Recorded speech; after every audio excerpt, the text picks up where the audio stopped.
Greetings, good people. Welcome to Who Knows It's Just Life, the podcast. I'm your host, Kyle. Thank you for fitting me into your day today. Today's episode admittedly has one of the most clickbaity titles that I've had on the show. I really try not to do that, but it's just so fitting for what I'm legit talking about, and I'm definitely addressing both sides of reading this title. Love Trumps Hate. First is the spiritual and I think universal truth that love does defeat hate. Good triumphs over evil. I genuinely believe that. We'll talk about that a little bit. And the second piece is the hard part. Can you love Donald Trump? Do we have the capacity to love the current president of the United States of America? Whew, that's a tough one. And we're going to get there. But we got to build up to it.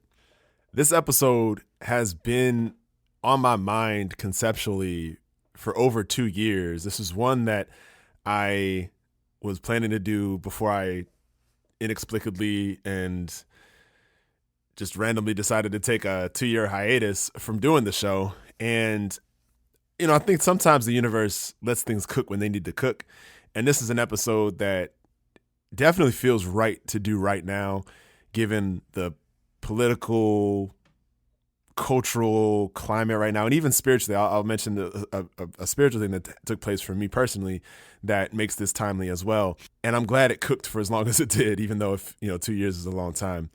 So, I mean, just to kind of recap the moment right now, like we are not even a month and a half into 2026. This year started with the removal of a sitting president in Venezuela. We've got ICE continuing to rampage and do heinous things. And, ultimately they've killed 3 people. Ultimately, they've unalived 3 people, seemingly with impunity, and just separating families, just doing heinous and unconstitutional things, frankly. And so there's clearly like a lot of, and obviously this is coming out of the presidential office and what feels like a very pre-Nazi style of riling up hatred, division, xenophobia, these type of things, racism, all that kind of stuff. And so this is a very jarring and polarizing space to be in. So that's part of the context for today's episode. The other piece is culturally. I mean, we had a Super Bowl, and you know how I feel about the NFL. You know how I feel about sports leagues. If you're new to the show, I've done the topic a few times. The idea of having Bad Bunny on as a halftime show performer was interesting in many ways, and I'm not here to talk about that primarily. But culturally, there's just a big moment where you've got a Puerto Rican musician, Bad Bunny, who's clearly one of the biggest in the world right now. He's having an amazing career, an amazing trajectory. And to have him have this platform to perform a concert in Spanish, and what he ended up doing with it was to unite all of the Americas and be very uniting and together with his narrative. And he also had this billboard, or a phrase that was up there that was saying that love conquers hate, basically. That's not the direct quote, but the concept was there. So you have this big cultural moment that is an indirect opposition to the presidency and what's happening on the streets in this country. I'm also going to address this other small piece that was so unexpectedly just present for me. So a brief background, like I was raised Catholic. My ex-wife was raised Catholic as well. And the kiddo is Catholic. I'm no longer a Christian. That's a topic for another day. But he does want to be Catholic, and so when he's with me, we go to church, often. And I'm not one of those people that's like anti-religion or anti-Catholic, anti-Christian, anything like that. Like that, I've made my own choice for my own spirituality. But when people invite me to church, I'll go with them. If people invite me to be in a spiritual space, I'll usually take up the offer, because I'm always open to spiritual events, spiritual spaces, and open to whatever can be downloaded, received in spaces like that. And so, when he and I go, we always go. I always ask him, what he took from either the readings or what the priest said, stuff like that. We always have a dialogue about that. And in this particular case, it was a really good service for the most part. The readings were great. One of the readings was from Isaiah, where it's talking about, clothing the naked, feeding the hungry, sheltering the dispossessed. And when you do those types of service, God provides for you and looks after you as well. And then the gospel was around Jesus saying to, his disciples and others that, we are the salt to the world. We are the light. And so the priest made a great connection that salt and light aren't things that you actually see usually. Like, it's obviously you use it when you cook, but it's not the thing that you complement at the end of the day. And light, actually, you can't see. It just helps you see things. And so it's really powerful to think of, in the context of being a Christian or a Catholic, like being part of positivity, being part of adding flavor and healthy dynamics and light to the world, but not necessarily being the center of the attention, which is a really powerful way to put that. And I think, and so like, this is why I don't mind going to spiritual spaces, because there's downloads like that are valuable, and that one will stick with me for some time. However, at the end of the service, and so for those who aren't familiar with Catholic church, like, it's very cookie cutter. It's basically the same every time. First reading, second reading, gospel, and the sermon, which is called the homily in Catholic Mass, and then they do the liturgy of the Eucharist, distribute the Eucharist. Then there's songs, and then there's prayers and announcements. Like, that's basically like cookie cutter every time. 55 minutes, you're in, you're out, like, done. At the end of Mass, he basically took it upon himself. He's like, I really love sports. Anybody who knows me knows that I love sports. But, they say that sometimes when a frog is in water and the temperature keeps rising, first it thinks it's a nice warm bath, but eventually it's boiling and the frog dies. Well, we're at the boiling point now with the halftime show. Don't watch the halftime show, but enjoy the game. And my jaw hit the floor. I was like, what? Like, huh? And I mean, if we're being true to the spiritual beliefs if we're being true to my interpretation of the Bible and spiritual beliefs, and part of what the scriptures said from that day's readings anyway were about being welcoming and embracing to all people, and clothing those who need clothes, etc., looking after those displaced, whatever. Like, that's literally in the spirit of what the message today was about. And he just said that, and he didn't say the context. It wasn't like it was in the sermon or in the homily, as Catholics call it, and where he gives context, and he's like, oh, well, like this is why I don't think it's good, blah, blah, blah. And so without the context, it's like, why did you say that? And I wanted to ask him, but he was talking to a bunch of other people, and so we ended up just going. But I was like, the fact that he just dropped that without explanation was wild to me. And that's offensive just from the like I said, the spiritual perspective that I believe Jesus and Christians and Catholics should hold true. But add to that the fact that the congregation is definitely less than 50% white. It's a beautiful, diverse mix of folks from all over the world, all over the diasporas. I mean, you've got Latino people there, you've got Asian people, Black people from here, from the islands, from Africa, wherever. Like, it's just like a really cool. I mean, that's typical for this area. Like, this is all who's in church. So, what did you mean to accomplish by saying that? Like, I was just so confused. And let's be honest about this. If we're gonna criticize big sports, as I've done in prior episodes, maybe the hyper-militarism is detestable with the flyovers that our tax dollars are paying for, or the hyper-commercialism, consumerism that's pushed through these ads that are, some of them were actually funny, but like some of them were also cringe, and just like, the excessive sponsorship of all of this stuff, definitely not, in my opinion, in line with Christian beliefs. And the gambling, like, so many ads in sports are about gambling now, which I really do feel like is taken away from the sports. Like, I don't like it. I'm not a gambler. It's not fun for me, and the ads are dumb. I can't stand them. So there's, alcohol commercials. Like, there's a million things that you could say, oh, from a Christian perspective, like, don't participate in these big sports because these are all the things that they're pushing. But no, he said, enjoy the game. Don't watch the halftime show. And I am perplexed as to why he said that. So when we go back to church, I'm gonna try to pull him up and see if I can ask more information about why that is.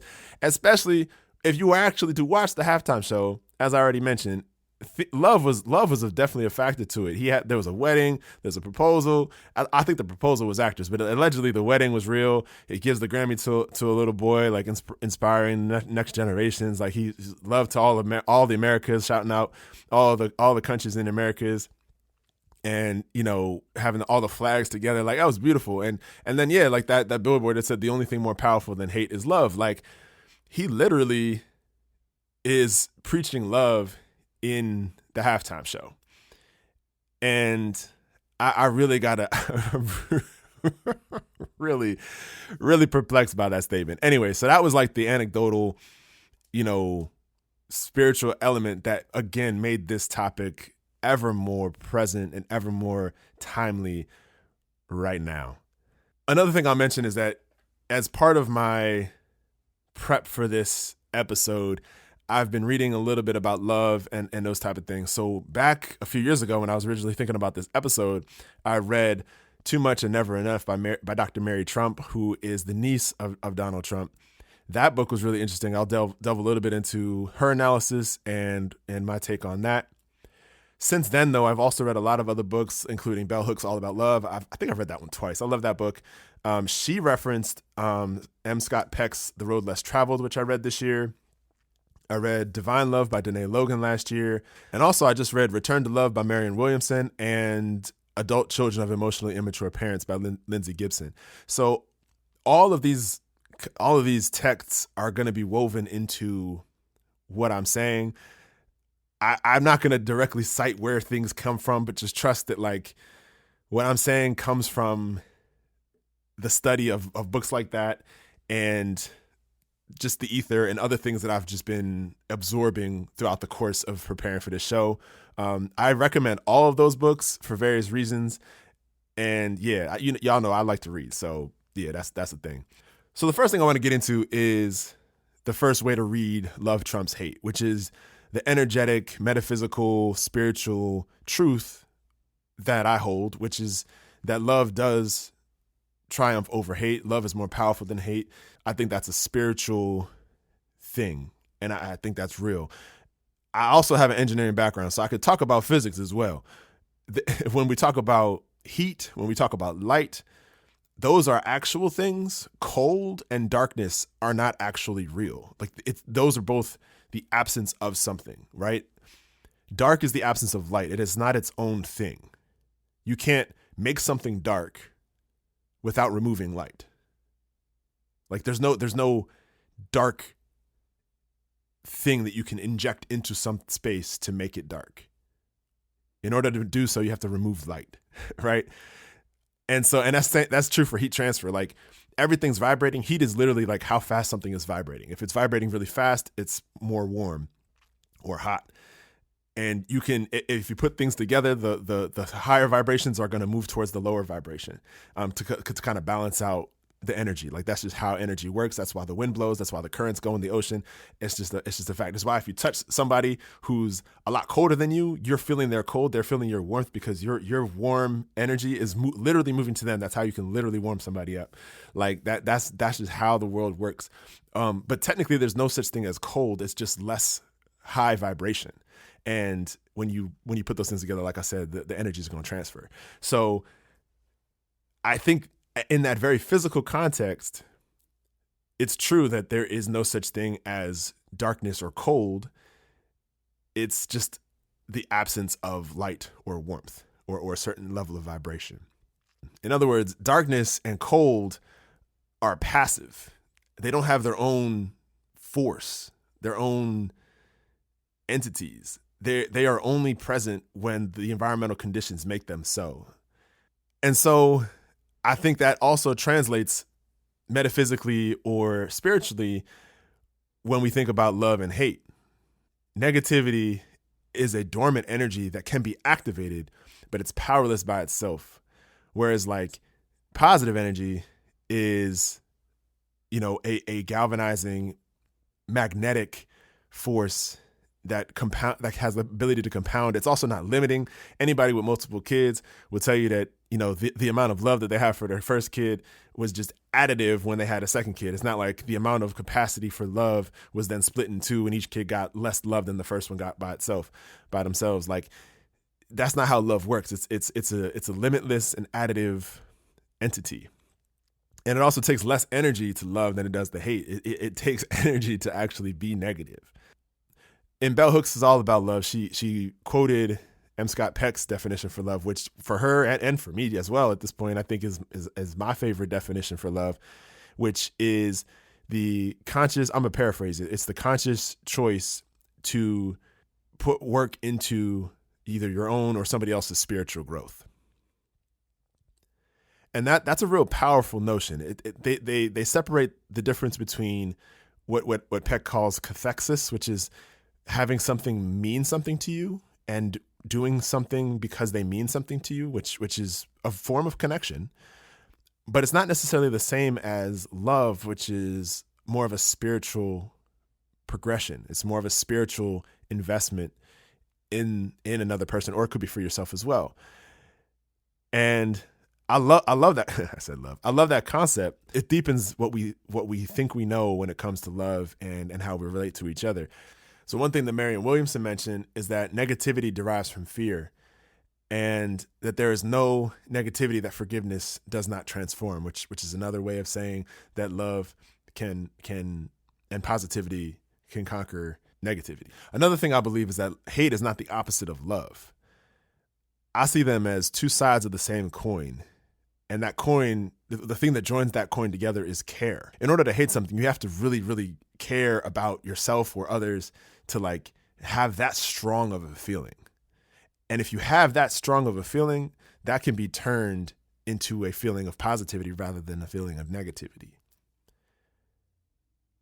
A lot of times hate is when care is present, but also hurt is present. And it's when, they say hurt people, like that's very true.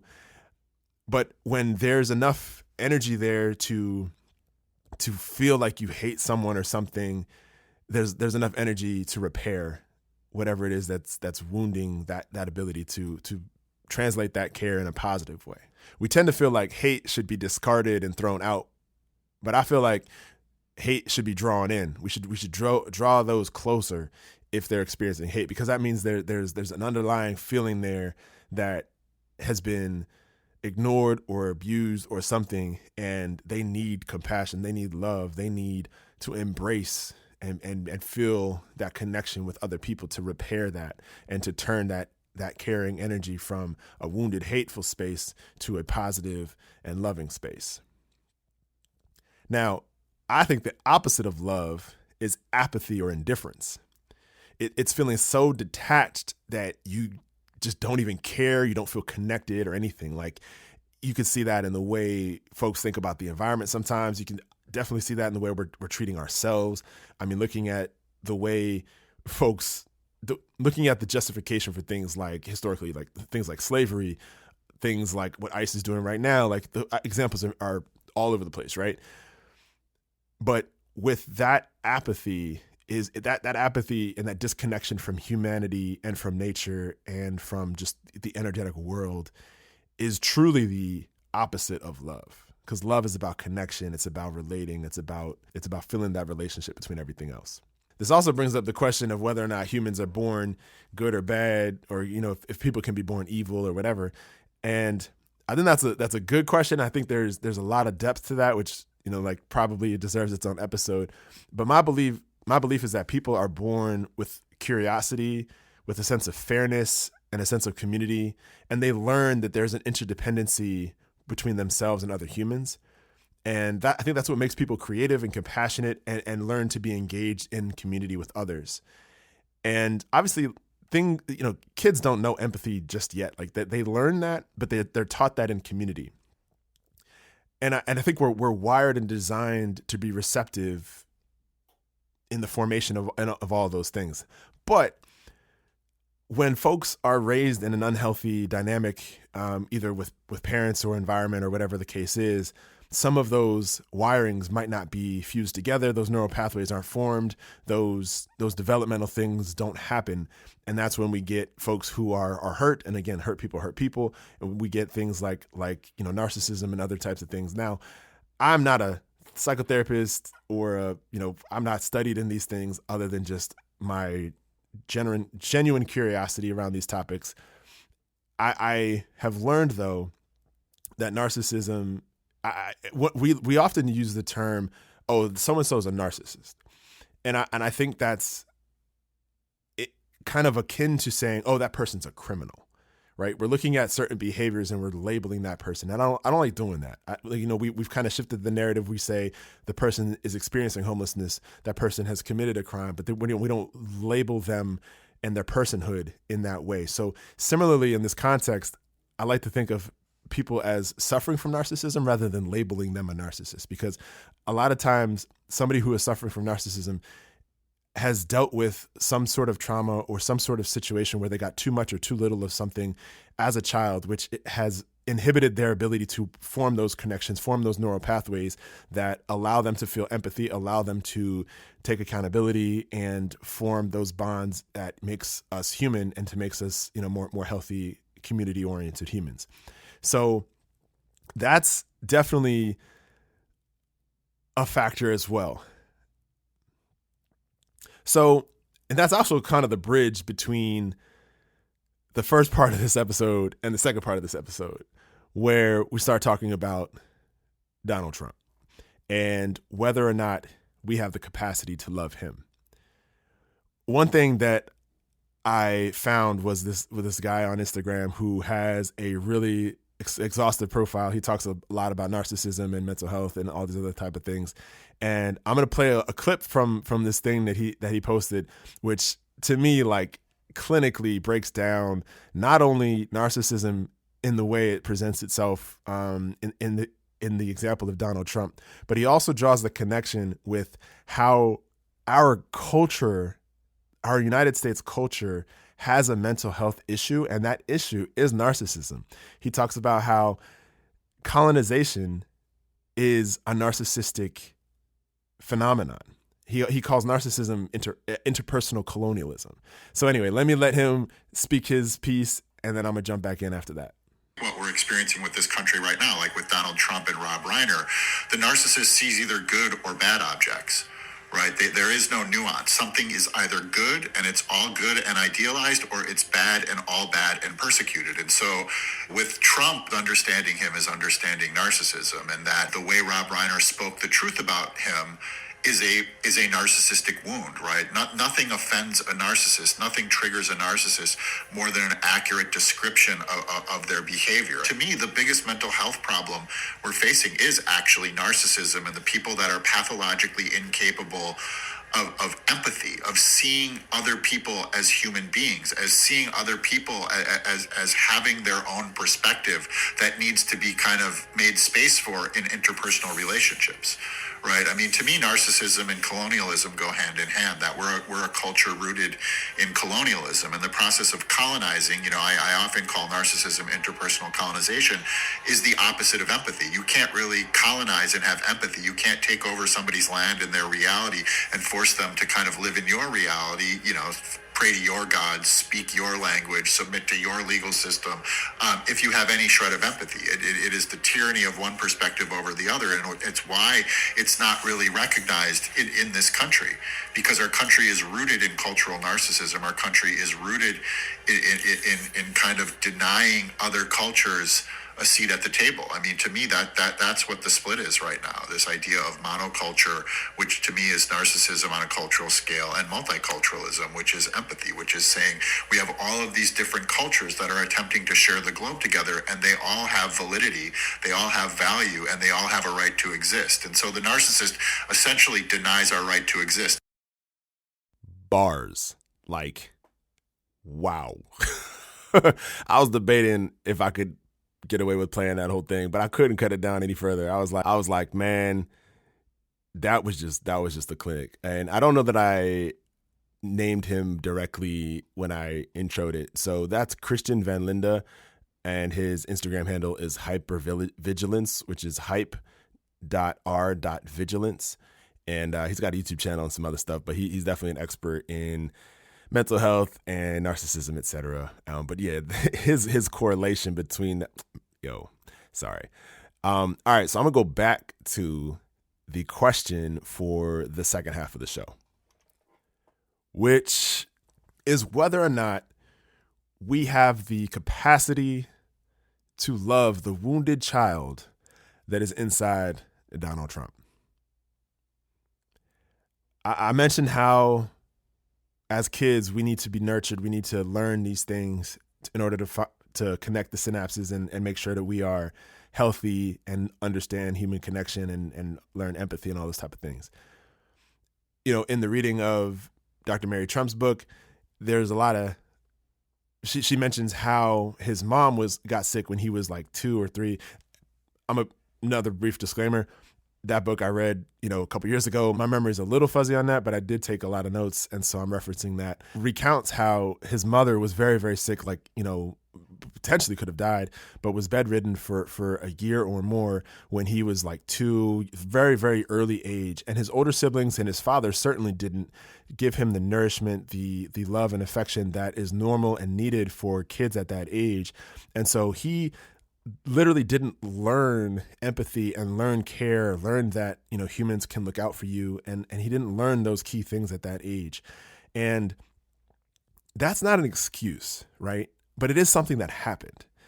Now, hopefully, in a case like that, we would expect counselors and therapists and family members to notice that there's a disconnect happening with an individual like this, and through therapy and whatever, work to repair those wounds so that the person can feel more whole and relearn how to take responsibility, learn empathy and how that works and how that connects you to other people. Given that this man was born in the late 40s, we know that therapy, counseling was not normalized at that time. We know that his father, Fred Trump, was a ruthless real estate businessman person. At that time, he was not doing the thing that we see millennial dads doing, and we've seen dads of more recent generations doing in terms of doing heavy lifting, intimate care with kids at that age. Knowing that that's the case, that, we know what didn't happen, right? What didn't happen are the things that we would hope would happen now to help, a child, get better. In this man's case, the opposite happened, which is how he's the monster he is today, which is part of the tagline for Dr. Mary Trump's book. His dad saw Donald as more helpful for business because he was frankly disconnected from humanity. And I think that's so telling. Mary Trump's father was older than Donald. He was kind of ridiculed and casted out as not an ideal heir to the throne for Fred Trump, et cetera. And so Donald, the younger brother, would pick fights and make fun of his older brother for, being not whatever their dad was looking for. And so Donald, as a young kid, learned to seek his dad's approval. Since again, he didn't really have much of a footing for that from a maternal standpoint and from an early childhood standpoint. So, coming of age, that was what he strove for. And the thing that strikes me about this is that this again reminds me and reminds us how business is anti-human. People say, oh, it's not personal, it's business. Which is our way of culturally normalizing the priorities of business and money as a justification to treat people in ways less than you would if you prioritize their humanity. So, Fred Trump Sr.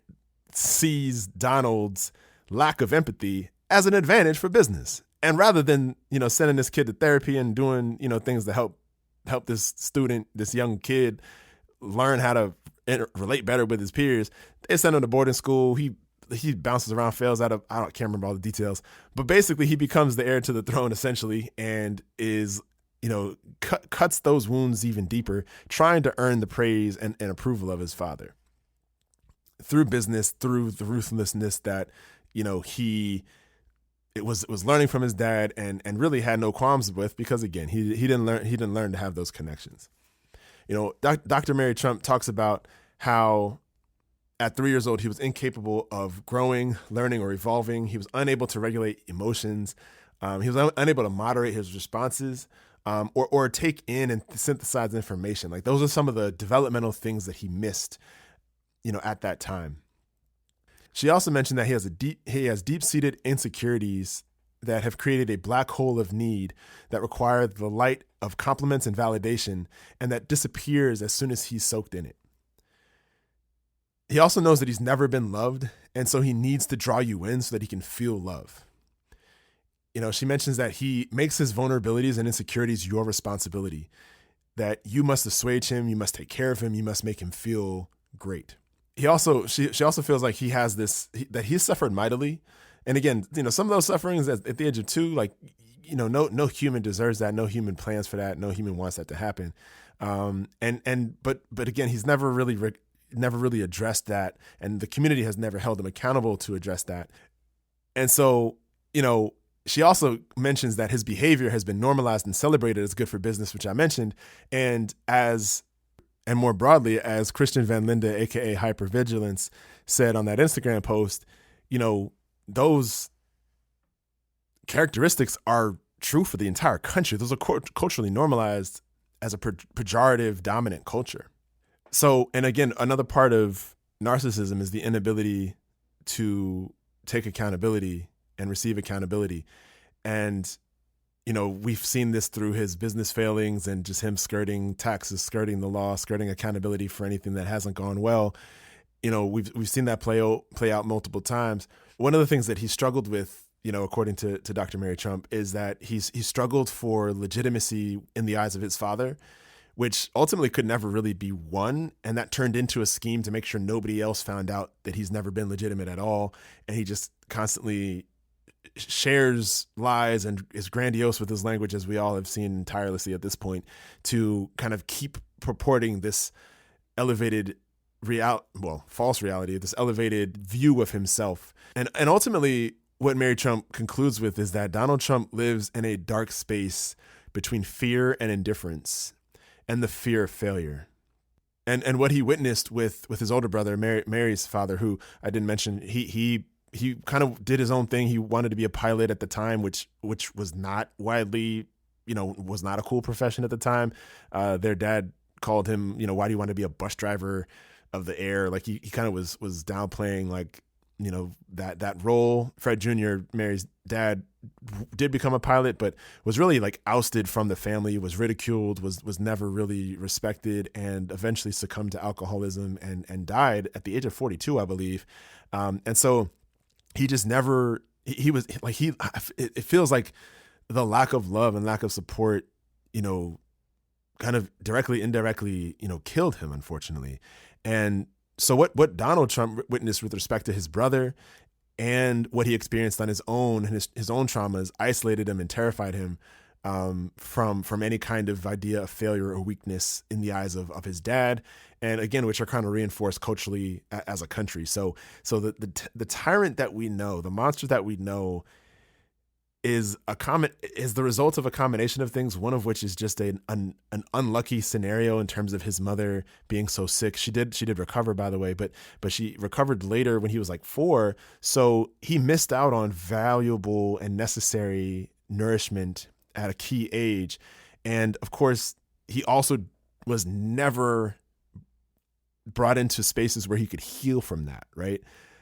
And that's where the failure is kind of, that's where the failure becomes community and becomes, familial and culturally. We failed him. We fail kids that are going through traumatic things when we don't nourish them, when we don't bring them in. As I mentioned earlier, when there's hate, like, hate is an energy that is there. It's rooted in caring. It's just misdirected. It's rooted in harm and trauma. We got to bring them in and turn that into a positive manifestation of the caring and of the energy.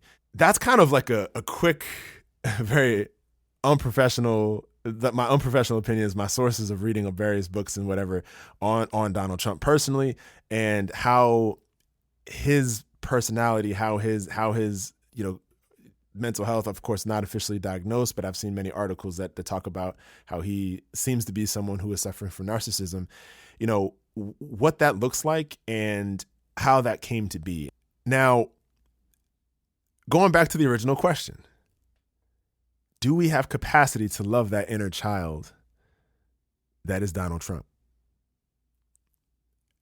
There's many cultural examples, movies and shows that have examples of this same storyline, like, Darth Vader in Star Wars, like, spoiler alert, at the end, very, very, very end, the one of the most iconic bad guys of cinema does eventually turn and shows that there's still a shred of positivity and love within him. And so that's an example. I was a big Star Wars kid back in the day, so that one's big to me. But then there's also a more contemporary character like Zuko from Avatar: The Last Airbender, who that series, by the way, is just phenomenal. I love the character arcs. I love there's so much to that show. And I'm talking about the original cartoon, by the way, not the movie or whatever. But Zuko is a great example of a character who is the bad guy, and I'm using air quotes, like he's the bad guy, but they give so much breadth to his backstory. You understand that he's been harmed, he's been hurt, and he's trying to earn the approval of his father. He's rivaling his sister. He's battling all these internal pain and internal demons that are, getting in the way of his ability to love and be compassionate, and it's driving his fuel to get the avatar. He's got this relentless striving to accomplish a goal for the sake of approval and for the sake of love and companionship from a father that's ultimately not gonna give it to him. So, there's just so many examples of folks like that, and can we love folks like that? Can we? Even the Grinch, like the Grinch, is a character who is negative and a bad person, anti-Christmas, blah, blah, blah. But we understand why, like when we understand why, we learn to have empathy for him, and we learn to, if we show love, like his heart can grow and blah, blah, blah, all that type of stuff. We see these themes over and over and over again in culture, in media, in our stories. And if they're true in those cases, how do we apply that to a man like Donald Trump? Now, one of the things that my therapist has said, and I think therapists say this a bit, but a lot of times it's common that people in therapy are there to talk about people who should be in therapy.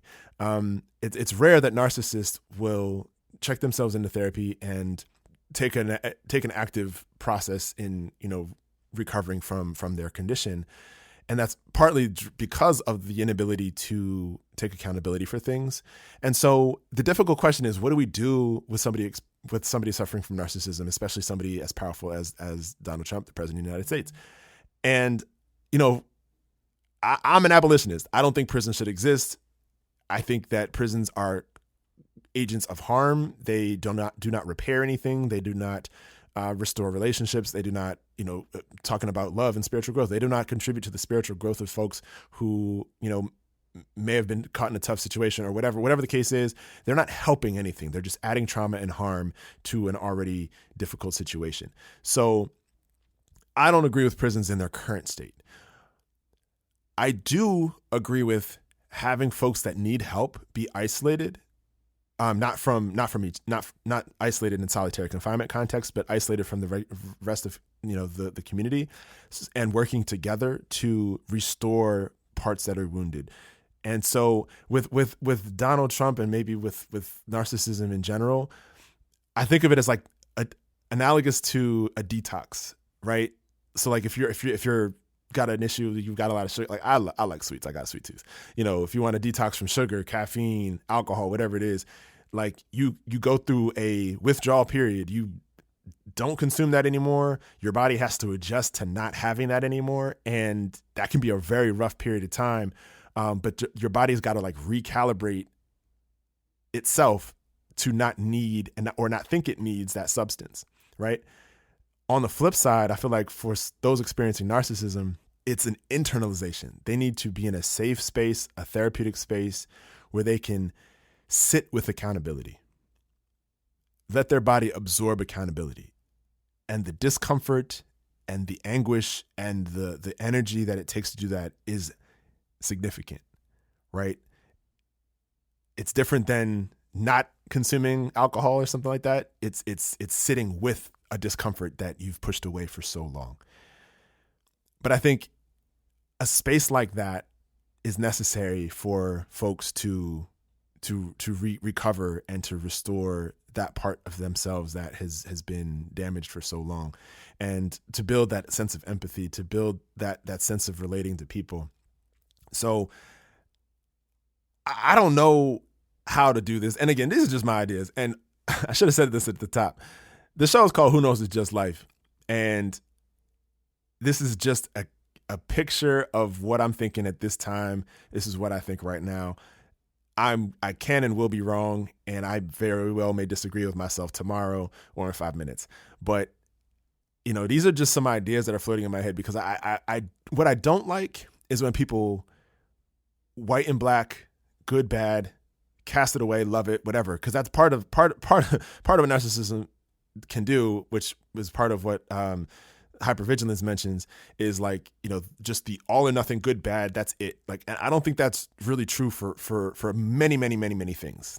Now, as soon as I say that, I'm thinking about pedophilia, which is clearly one of those things that is absolutely wrong.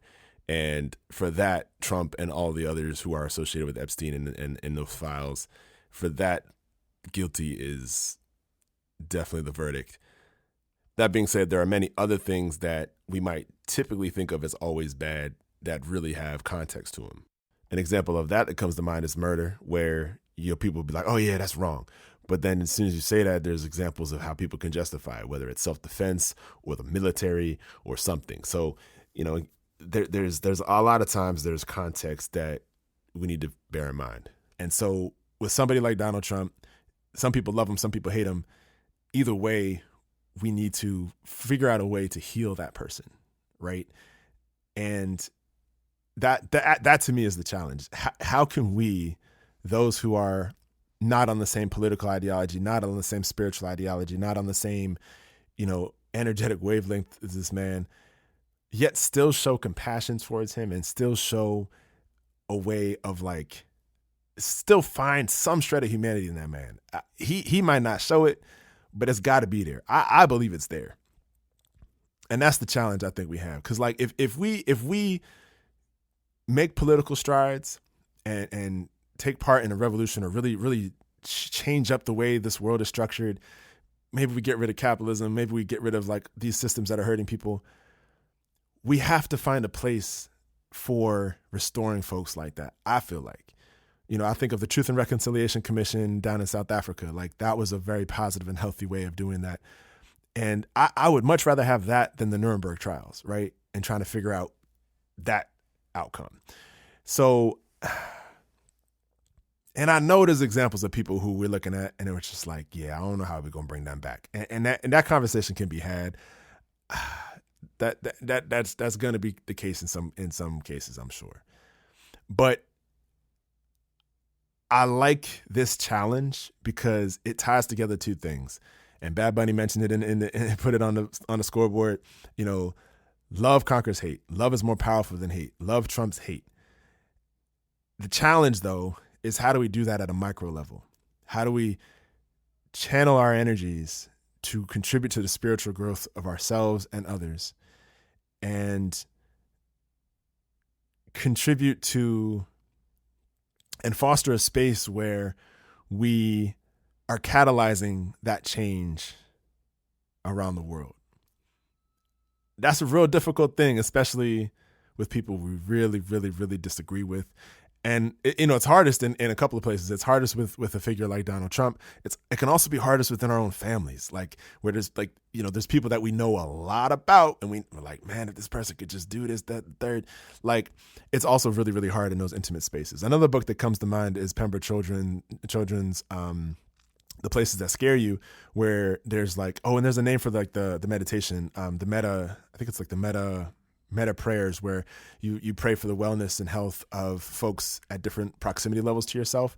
And sometimes doing it for yourself is the hardest, but often it's doing it for the people who are like the thorn in your side in your life, that are intimate people in your life that are just really, really hard to, like, you know? So the point of this episode is to really think about the power of love, the power of light, to realize that that is truly the only power, and to allow it to be powerful for ourselves and others, and to allow it to hopefully give us compassion for those who might seem to be really, really off, really far out, and not aligned with spirituality, with what we need as a people, what we need as a world, and try to show them compassion, try to put positive energy towards them and their healing and their growth. And I think that's part of how we make this world a better place. All right, y'all. I'm done. This was a long one. This was a lot of heavy and heady topics, but I'm hoping it's a little challenging. I'm hoping that you're thinking a little bit about it. And I look forward to hearing your comments. You can get at me on Instagram at @TheCoolPapaBell. That's TheCoolPapaBell, in honor of my favorite Negro League baseball player. You can send me comments there. You can also comment on YouTube. I do post these on YouTube now. Oh, another announcement. I do have a YouTube special that is just covering the monthly mixes that you heard me and the kiddo talking about. So those are exclusively on YouTube. So if you're listening to this on YouTube, I appreciate that. Like and subscribe. You know, I got to say all that. But before I go, one thing I always try to end with is a song I'm rocking to. Today, I'm recording this on Roberta Flack's birthday, which of course is top of mind because of these monthly mix playlists. And her song "Killing Me Softly" is just a classic one. It was obviously covered by the Fugees, who I love as well. So I'm gonna say, "Killing Me Softly" by Roberta Flack is the song I'm rocking to right now. But yeah, appreciate you listening. Definitely let me know if you have any ideas for future episodes. Happy to hear your thoughts. I hope to catch you here next time. Be safe, be well, peace.